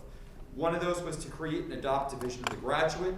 2 was to engage in relevant professional development that supports the design of instructional practice that meet the learning needs of all students and engage learners in inquiry, problem solving, and high order thinking skills. 3 was to continue the development of curriculum maps to ensure that all courses are articulated consistently across all areas and for all courses, and that these courses are aligned with the development with the sending schools, and that they include the embedding of transferable skills necessary to attain the school's vision of a graduate. And 4 is to take appropriate steps to address the need for targeted interventions and a comprehensive counseling curriculum, and to build student readiness and capacity beyond those measured by standardized and others assessments. To summarize this visit, the 2021 team saw incredible growth in all of these areas. The team chair remarked that we have exponentially grown in these areas since the 2019 visit, and that our trajectory as a school is in an incredible upward manner. The team remarked that these areas have certainly been addressed, and that while there will always be work in these areas, they were thrilled to see the work that we've done. Furthermore, and perhaps more importantly, the team could not stop raving about the students with whom they spent time during their visit. They remarked that our students were kind, helpful, and genuine. The students that spent time with the committee and those who happened to say hello or to offer to help guide a lost member of the team to a location spoke volumes about our community and deserve recognition. We expect to receive the written report from the team within the next 2 weeks. At that point, we have 10 days to respond to any factual inaccuracies before the report is sent to Dr. Renda, as school superintendent of the Air Shirley Regional School District, and Mrs. Granger as the chair of the Air Shirley Regional School Committee to view and make public the document. That will end for us our part of this NEASC journey. We believe that they'll vote on accreditation probably sometime in March, April, or May. There are a number of schools that are up this year. They're frankly a little bit backlogged from the pandemic. But at this point, we can expect a full reaccreditation from the committee. Excellent. Congratulations. Thank you. Good news. That's a testament to all your hard work, so thank you very much. Thank you. Huh? If I may say, What'd you say? Send them home. Send them home? Oh, yeah, go. Oh, sorry, go, wait. can I just I'm say sorry. one thing? And this is all on the backdrop of, we had 2 years, the high school had 2 years to do this work, and this is all on the backdrop of one of those years being a pandemic year. I mean, given the work that had to be done, and the time and energy and dedication that the administration and the staff has put into kind of making this work, it's pretty amazing if you think about it in that regard. So I don't want that to go unmentioned. Or unnoticed. It's not unnoticed. So we thank you again, and please go home and relax. Anybody else have anything before we kick them out? No. Thank you. Thank you for coming, all of you. Thank you for your time. All right, Dr. Renda, I'll let you continue with your superintendent's report. Okay. Charlie, did you want to say something about today's PD? Sure. We had, just as a reminder, today was our 5th annual cross-district PD with our friends from Harvard and from the Littleton school districts. We had a tremendous day. The focus was on building an equitable learning environment, so we were joined by keynote speakers, Katie Novak and Mirko Chardin. They are the co-authors of Equity by Design, which is a book that is linking universal design for learning and the key tenets of equitable instructional practices. And then we we practiced what we preached today. We provided a universally designed professional development opportunity for folks where people had choice. They had choice about participating in this workshop here or being at home or some other location outside of the school district. We also gave them the choices of participating in 3 pathways that were areas that they were interested in, one of which was being this link between universal design and equity. Another was on linking social emotional learning with cultural proficiency, and that was facilitated by the Highlander Institute. And then a third track was facilitated by Dr. Alan Hirschberg, and that was focused on trauma-informed instructional practices. So 3 very important concepts that all based on the foundational element of building strong relationships with kids and really knowing your kids, and then from there, specific targeted skills that were addressed. Then on top of that, there was time for folks to reflect and come up with kind of actionable items, deliverables as we called them, from the day, and then a chance for them to share and share what they learned with their colleagues from other districts and department meetings. The feedback has been amazing. Some of the feedback that we received so far has said that this is the best PD I've been part of in the past 30 years. And which, so I can't say enough about. There was a tremendous group of folks. There's a group of about 10 of us that are involved in planning and executing this day, and it went really, really well. So at least wanted to share that with all of you to let you know. Thank you. Lots of moving pieces, and it was executed perfectly, and Charlie had a big hand in that, so thank you for that. Thanks. It was great. So moving on, the equity audit. Just an update. Next Thursday, we're going to be meeting with the executive director of the Lynch Leadership Academy, Jen Kolosko, to revise the audit. I'd mentioned this last time. We had 3 different proposals. It was the Lynch Leadership Academy's proposal and Mass Insights that were the 2 favorites. Lynch was the proposal that we went with, but we wanted to add aspects of Mass Insights into the Lynch proposal, so we are going to be meeting next Thursday to make that happen. I'm also working with Jen to come and present at a school committee meeting to kind of just lay out what that process is going to be. Currently, I am gathering documents that will be needed for the audit, school improvement plans, some MCAS data, demographics, really things that we would consider public record. As far as the entry plan goes, I did send out a culture and climate survey last week. It was kind of a 2-for-1 for me. 1, because I need to do that for the entry plan, and 2, it was really time to take a dipstick within the district to see how teachers and staff are handling this very difficult school year. And to add to that, I mean, I think they're handling it very well. However, it's difficult. So because of that, we will be meeting with faculties from each school. Paige Hilltop and Laura White will be this Thursday. I will meet with them virtually because I will be at the conference, the school committee conference in the Cape. However, I will take an hour or so from that to meet with them. Mary Beth Hamill and Tara Bozick will be in person. And it's our time to really listen to what they have to tell us, what's going well, what could be improved, how can we make things work a little bit better than they are. We'll try to get some teachers to work with us once we have the input, to give us more input about how we plan and move forward and adjust to this what is a difficult year. The response to communication out saying that's what we're going to do was fairly positive. I think teachers appreciate the acknowledgement of how difficult this is, but we need to, we're in good shape, I would say right now, but I think we need to adjust before we're not. And I think from meeting with other superintendents, this is a Massachusetts, if not a national issue.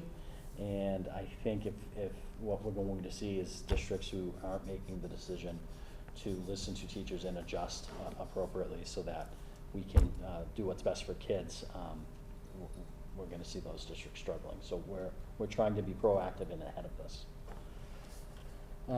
So that is the entry plan. So DESE and the mask mandate, did you have any questions on that before I move forward? Oh, no. No, okay. Come back to it. All right, well, DESE and Commissioner Riley has extended the mask mandate till January 15th. They let us know that they did talk with many experts when making this decision. Part of it is to allow our 5 to 11-year-olds to get vaccinated, which could be happening at any day as soon as pediatricians have the supply.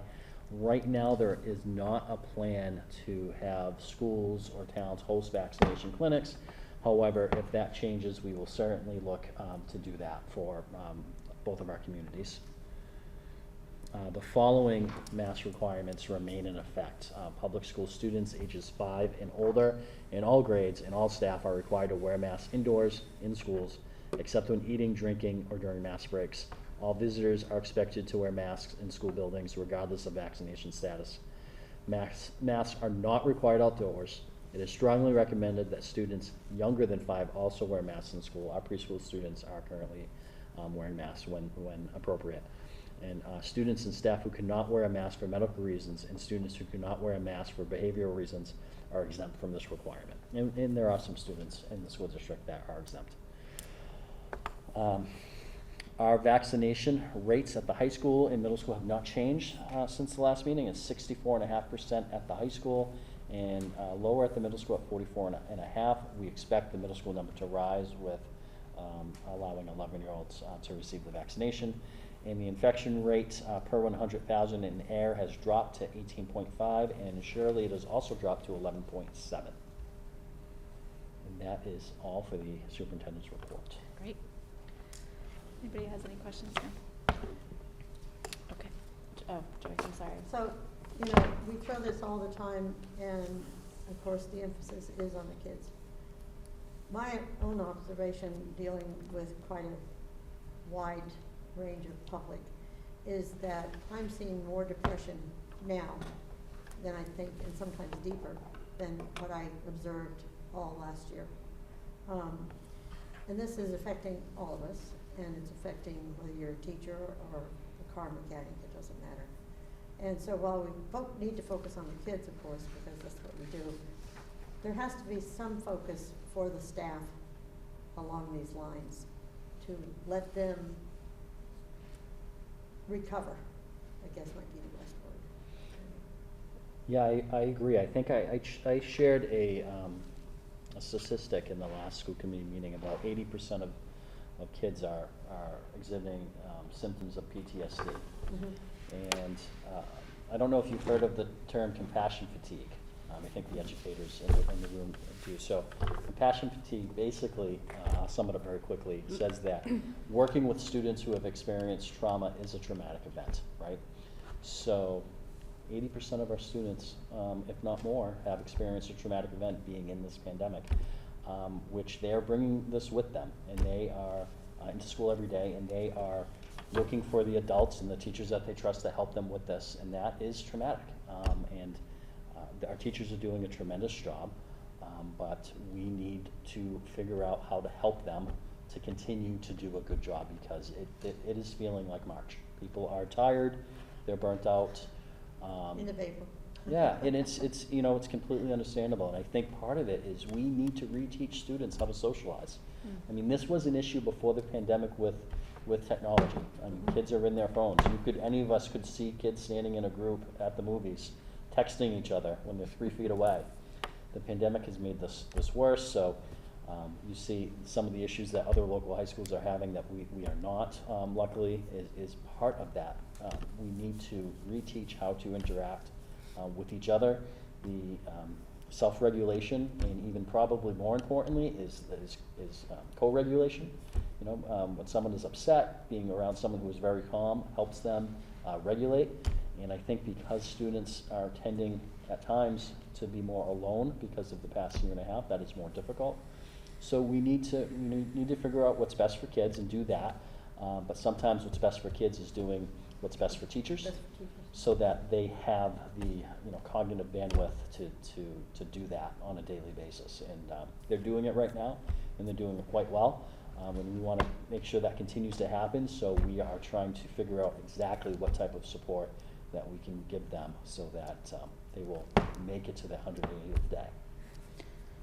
One of the things I saw recently that was pretty interesting was saying, like, you know, today's freshman hasn't been in a school building since 7th grade or whatever, so you're getting that mentality of a 7th grader now in a high school building where the expectations and the norms are different, and they've never been at the high school, you know, so it's true across the line, but, you know, those kids are coming back into school having not been in school for a year and a half, and you're right, they do need to learn how to be in a building and, you know, be in a classroom and all that again, because they're so used to being at Right, home and or. you have to remember too, it wasn't just school, right? There was no sports, there was no youth sports happening, or a lot of youth sports were shut down.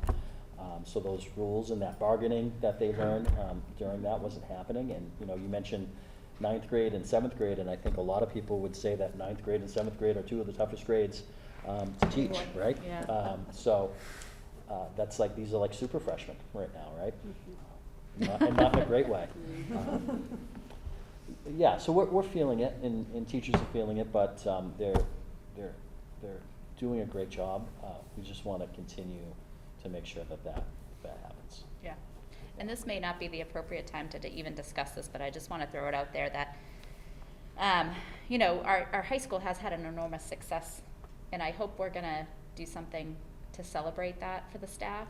I don't know if anything's planned. It just struck me when I saw the PTO luncheon for Page Hilltop and Laura White and the middle school even, and I'm wondering if any of that's happening for the high school, especially given, you know, they're a success. So this might not even be the group to discuss it with, but I'm just throwing it out there that if they haven't been celebrated, I'd like to know that so that we can make sure that they are. So that's all. We should certainly talk more about that. Yeah. Okay, anything, or can we move I on? mean, No, go I ahead. know, I'm sorry. No, no. No, One go, thing, seriously. I think, you know, you talked about compassion fatigue. We've seen nationally the Great Resignation, thinking about keeping teachers in the building, not just for next year, but this year. Last Monday, I was in New York. I was in a meeting with a school leader, and a teacher walked in, was like, gave notice, walked in, like middle of the day, and left midday. This is going to be a hard year, and so I think, you know, asking a question like, what can we do to support teachers? I think this is a year where we need to celebrate them. We need to think about how we can make their jobs easier. I mean, we can't make them easy, but how can we make them easier? Because it's going to be a hard year for us to hang on to teachers, not just for next school year, but getting to day 180 is going to be hard for students and for staff.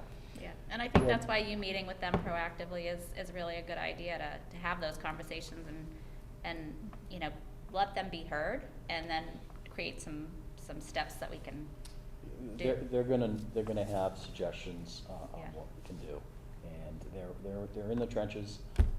I haven't taught in quite a while at this point, and I did not teach during the pandemic, and they have. So, you know, I think Charlie said the other day in a meeting, you know, we got a bunch of administrators sitting in here trying to solve the problems of teachers, and we can't do that. We need their input in order to plan, and our expertise is planning it and rolling those things out, right? Yeah. And we're good at that. We can do it.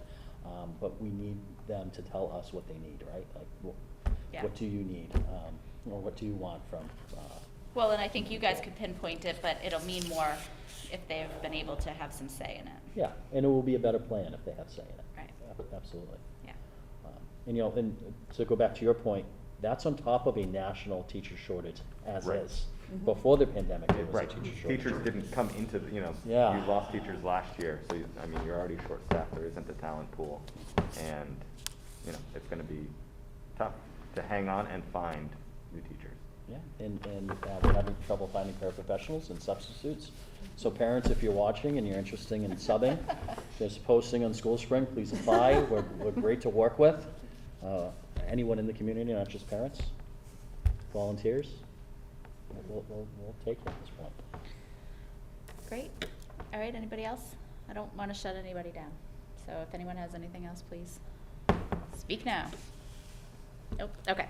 So we're gonna move on to ongoing business. First item is the approval of the superintendent's goals.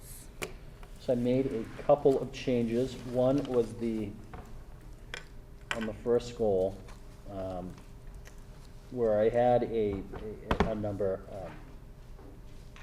for it to be measured, which couldn't happen because the audit hasn't been completed yet. So I took out that and I added the sentence, when we have the results of the audit, this goal will be updated to include measurable outcomes. And then on the last goal, I was first trying to use referrals, discipline referrals, and classroom disruptions as a gauge.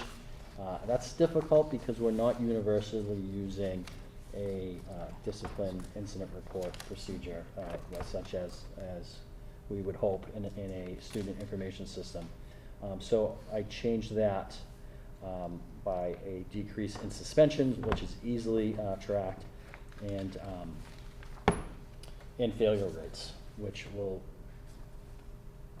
tell us if students are getting what they need social-emotionally, they're much more likely to pass class, and they're much less likely to be suspended. Everything else remained the same. Okay, so I will entertain a motion, if there's no questions, to approve the superintendent's goals with those revisions.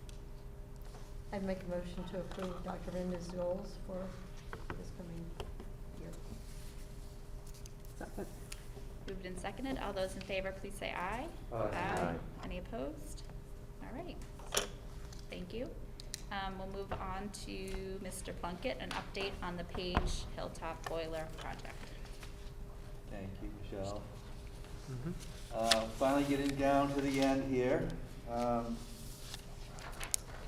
financials, the current contract amount hasn't changed. We had 2 change orders through the duration of the project that netted in a $2,488 increase to the overall cost. We paid $481,000 to date, and there's $71,000 remaining to be paid. It's about 13% of the total project cost.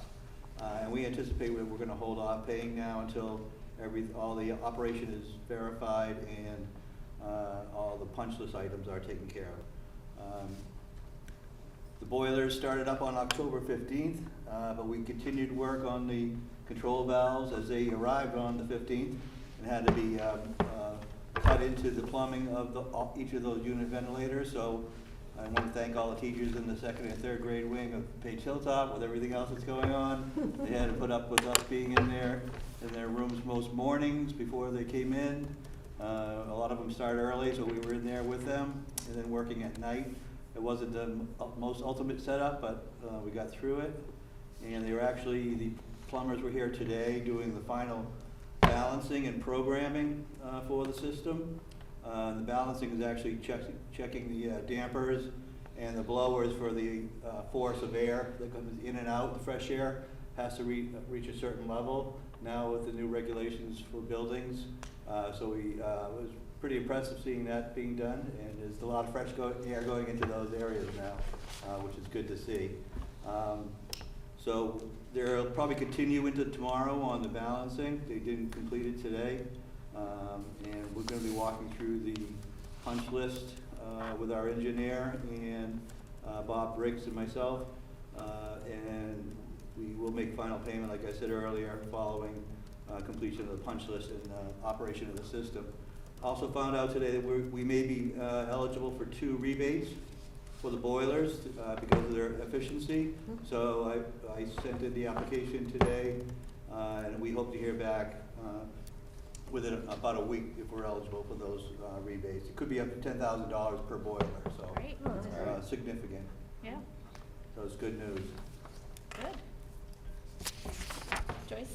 So when I was walking through there today, someone pointed out to me, said, "You feel the heat?" I'm like, I didn't know there wasn't any before. Well, it actually feels cooler because you're getting so much fresh air now. Well, I think they were testing stuff, so Right. there was suddenly this blast of heat coming through the They had them hall. wide open today. Yeah. To test the airflow. Yeah. That must be good, like, you know, when we were talking about like the system requirements during COVID, to have that fresh air component, that must be helpful with that as well, right? Like, Oh, absolutely. Yeah. Yes. Well, that's why the high school was so good, because of the balance of fresh air Yes. coming in all the time.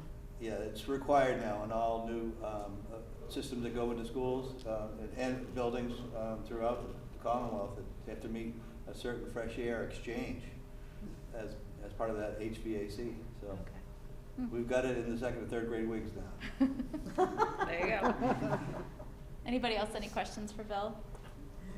No? Thank you for the update, Bill. You're welcome. I mean, we just used to open windows, you know. Okay, so it looks like there's nothing under policy review report tonight. And I don't have any chairperson's notes other than to thank our members and our administrators for attending the conference this weekend, and we'll look forward to hearing what you guys learn while you're there. Yeah. Are there any other topics for discussion not reasonably anticipated 48 hours in advance of this meeting? Jim? I just had, after the last meeting, a difficult couple of days with a vote we took on the MASC resolution 9 prohibiting use of Native American mascots. And I couldn't really understand it, but I tried to break down and see what my trouble was. And it really hit in a bunch of different areas. One is like, and I want to make this very clear, you know, when I watch World Series and I watch the Tom Marks talk, it just seems like so ridiculous that still is happening. All right, so I want to make that very clear right up front. But, well, one, it's like, all the school committees face their own types of issues in their own communities. And they have to have support of the communities, and in their own time, they have to find a way to deal with that. And the over the top from our organization landing on different communities, I found too much. Secondly, this is restricted just to use of Native American mascots. I mean, we have the Colonials over in Acton Foxborough, right? This whole Native American thing started. That started those. You know, we have Minutemen, right? Up the UMass, we have that going on. We have the Vikings, and if you know anything about the Vikings, not really the best history that you want to go. And I thought this was below the type of issues that we have to deal with, and I thought it was really something that should be dealt with on a local level. Additionally, and this was a slant that I hadn't thought of before, the longer this stays in play as a vehicle, you know, it's all about the news cycle, right? It takes, you know, the World Series to bring up a bigger discussion about this.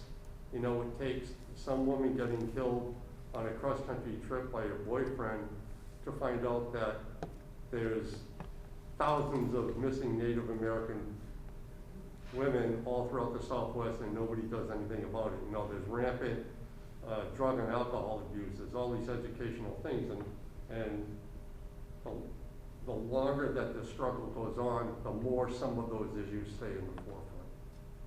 So I initially voted in favor of this, and I decided to go the other way. Not that I think it's right, you know, because I certainly don't think it's right. But I think for those reasons, they were carried bigger weight for me. I don't know if that discussion happens at all when you're down on the Cape or not, but that's how I feel about it.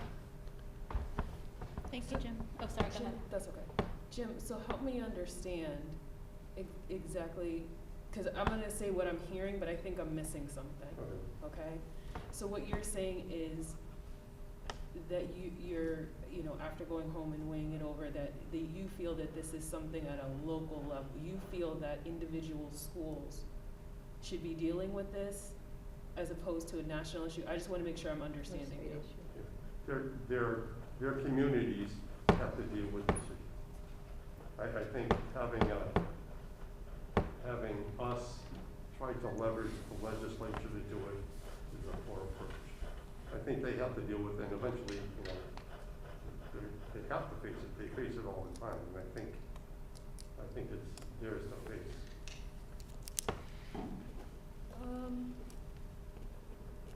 I hope this is the appropriate area for this. But my grandmother's Native American from a reservation who was in Alabama, settled outside of Boykin, Alabama, and was required to be there, was quote unquote naturalized in her 30s, this land naturalized her in her own land that is her right. Where this legislation came from was from the Native American tribes. And I honestly can say that the depiction of a people, of a nation, by other people running around with usually warhead dresses as a representation of a team is deplorable, because this nation was born out of taking another nation away. And so if you can imagine, you go out to fight for your nation and you lose, and that other people depict the same people that fought for you and lost, it's pretty hard. And I'm only saying that it's not directed towards you, but I just felt the need to say that. I don't That's all. discount anything you say. Of course. I agree 100% with everything you said. Yep. Just that's all. It was just kind of like more of just a response, but not directed towards you. So thank you. I will still take that with me though as I go. Thanks for your perspective, Erica. Okay, communications. Sure. Okay, so on November 11th, of course, is Veterans Day, so there is no school. I said that was November 11th, Thursday. Monday, November 15th, report cards are issued for the high school, grade 9 through 12. On Wednesday, November 17th, there is a school committee meeting at 6:30 at the library in the middle school. On Thursday, November 18th, there are evening parent, guardian, teacher conferences for grades 9 through 12 here at the high school, or on Zoom, I would imagine, yes? Both? Both. Both, okay. On November 19th is a half day of school for grades 9 through 12, and that's when there's afternoon parent, guardian, teacher conferences. And Wednesday, November 24th is a half a day for grades preschool through grade 12. And that's right before Thanksgiving. And then Thursday and Friday, November 25th and 26th, there's no school for Thanksgiving break. And then we heard there's a bonfire, I believe it's on the 20th. And that's open to the public, family, stuff like that? I don't know, because this Okay. was in place of a traditional homecoming. Okay, So so just high school. I'm gonna have to check on Yeah. that. Okay. And- I didn't and know if it was like families, they could bring their younger kids. If it is, we will certainly communicate that out through emails and social media, but, Right. I'd have to check. Tough one. I'm guessing the high school students will not want families. I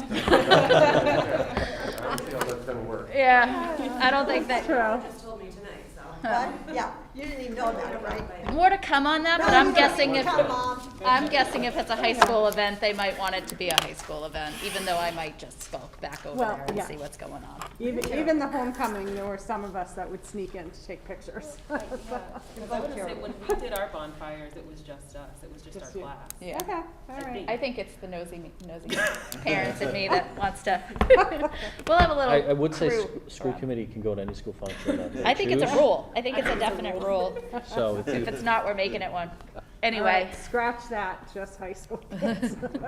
unless it's further explained at a later meeting. No, that's fine. All right. So, there's no need for executive session, I'm guessing. We're hoping. Yeah, well, I'm saying there's no need for executive session. If there is, we'll do There's it no another need for time. an No, executive no, No need no. for executive. All right. Okay, so then I will entertain a motion to adjourn at 8:40. I would make a motion to adjourn at 8:40 on. That's okay. No, Tuesday night, it's gonna be 8:41 by the time you finish. Go ahead, second. Second. Second. All those in favor, please say aye. Aye.